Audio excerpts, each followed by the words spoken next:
कोई भाई हो सवाल करना चाहते हो तो कर सकते हैं।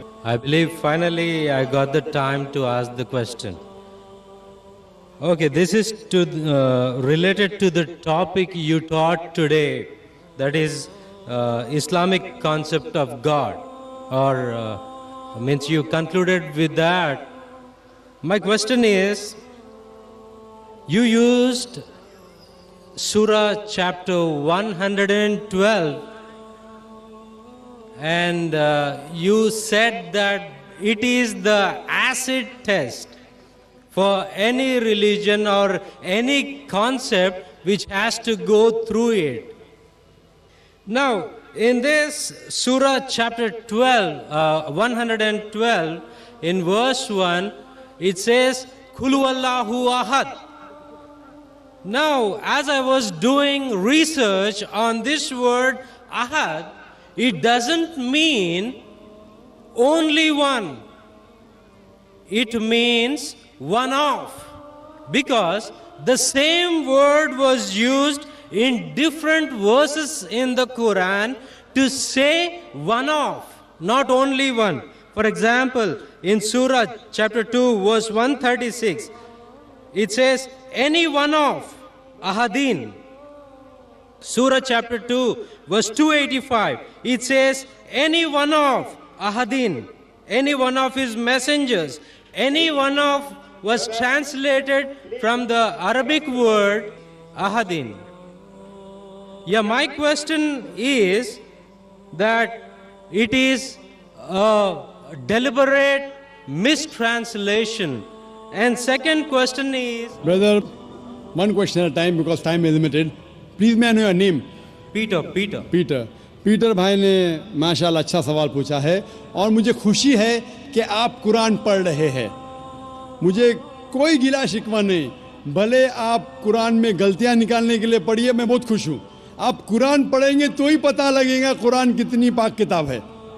भाई साहब का सवाल था जो सूरह इखलास सूरा नंबर 112 जो मैंने बयान किया, लिटमस टेस्ट फॉर थियोलॉजी, उसकी पहली आयत है कुल हुवल्लाहु अहद, कहो कि अल्लाह एक है। ये कहते हैं अहद की मानी एक नहीं है, अहद की मानी है वन ऑफ देम, एक नहीं है, वन ऑफ देम है। It is not one, it is one of them. और वो हवाला दिया सूरह बकरा के सूरा नंबर 2 और कई हवाला देते टाइम पे ये कहा, जब आप सूरह बकरा की आयत बयान कर रहे थे उसमें लिखा था अहदिम, अहदिम इज वन ऑफ, अहद इज ओनली वन। तो आप खुद, भले आप अरबी नहीं जानते, कुरान में लिखा है सूरह इखलास सूरा नंबर 112 आयत नंबर 1, कुल हुवल्लाहु अहद, वहां है अहदिम, तो god is one. When you add अहदिम इट इज वन ऑफ, तो अहदिम मीन्स वन ऑफ, अहद मीन्स वन। तो आप खुद जानते हैं कि दोनों अल्फाज, the first Surah Ikhlas chapter 112 verse number 1 says कुल हुवल्लाहु अहद, say there is Allah one and only, कि अल्लाह सुब्हानहू तआला एक है। अहदिम में इज वन ऑफ, तो दोनों लफ्ज में एडिशन है, सूरह बकरा में एडिशन है, इसीलिए उसके मानिए one of them. Ahad means only one and nothing else, Ahad means one of them. तो आप भले अरबी नहीं जानते, ये जान सकते हैं कि दोनों अल्फाज हूबहू वो ही नहीं है। द फर्स्ट पार्ट अहद means one and that means only one God. Hope that answers the question. Mike number 3 में कोई खातून हो, सवाल कीजिए। जी सिस्टर। एंड अस्सलाम वालेकुम, मेरा नाम अर्शिया अंसारी है। पहले मेरा नाम प्रीति सेठी था। I used to belong to a Punjabi family. मैं आज की डेट में दावा कर पाती हूँ अपने फ्रेंड्स से, कलीग से, I am a sports teacher, but when it comes to goddess Vaishno Devi और Sherawali Mata, I get really no answer for it. Can you please help me to put dawa for Vaishno Devi and clear my concept also? Thank you. बहन का सवाल अगर मैं सही समझाऊँ, आपने कहा कि आप दावा करते इस्लाम कबूल कर चुके हैं, माशाअल्लाह, अल्लाह आपको हिदायत दे, अल्लाह आपको ज़्यादा खैर दे। आपका सवाल है कि वैष्णो देवी के मानने वालों से कैसा दावा करूँ? आपका सवाल क्या? उनके मानने वालों, क्योंकि आपने कहा कि वैष्णो देवी से कैसा आप दावा करें। वैष्णो देवी मिलेंगे तो दावा कर सकेंगे, नहीं मिलेंगे तो कैसा करेंगे? जिस तरीके से मैंने आज मेरी तकरीर में मेरा एक हिस्सा था, खुदा का तसव्वुर हिंदू मज़हब में। इस मज़हब में आप बोलिए कि आप जब वेद पढ़ते हैं, वेद में लिखा है यजुर्वेद चैप्टर नंबर 32 श्लोक नंबर 3 में, न तस्य प्रतिमास्ति, उस ईश्वर की कोई प्रतिमा नहीं, कोई अक्ष नहीं, कोई फोटोग्राफ नहीं, कोई पेंटिंग नहीं, कोई बुत नहीं, कोई मूर्ति नहीं, कोई स्टैचू नहीं। तो जो वैष्णु देवी जो गॉडेस है, इसकी मूर्ति हो ही नहीं सकती। ये जो उन लोग को मिलता है दूसरी किताबों जो हिंदू मज़हब के नीचे की किताबों में है। लेकिन जब भी कोई हिंदू मज़हब की किताब में टकराव होता है, वेद की बात और ऊंची होती है। ये सबसे ऊंची किताब है। तो वेद से जब देखेंगे, वेद में कहीं भी नहीं लिखा है कि ईश्वर की प्रतिमा है। हिंदू मज़हब में 2 किस्म की किताब है, एक है श्रुति, दूसरी है स्मृति। श्रुति मतलब वो किताब जो ईश्वर की तरफ से आई हुई, स्मृति मतलब वो किताब जो इंसानों ने लिखी है। तो इंसानों की किताब में मिलावट हो चुकी है और इसमें कई चीज़ें हैं जो श्रुति के खिलाफ है। तो आप जब मुताला करेंगे, उनसे ये कहिए कि ये श्रुति में नहीं लिखा है। श्रुति मतलब वेद और उपनिषद।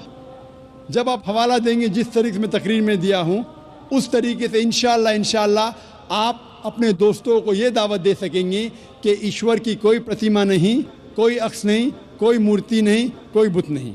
Hope the answer the question. कोई प्रतिमा नहीं है, वहाँ पत्थर है। अगर वैष्णो देवी मंदिर जाएंगे, वहाँ कोई प्रतिमा नहीं है, वहाँ पत्थर है जिसकी पूजा की जाती है। प्रतिमा जब मैं कहता हूँ अक्ष, चाहे पत्थर भी हो वो प्रतिमा में आ जाता है। पत्थर को पूजना हराम है।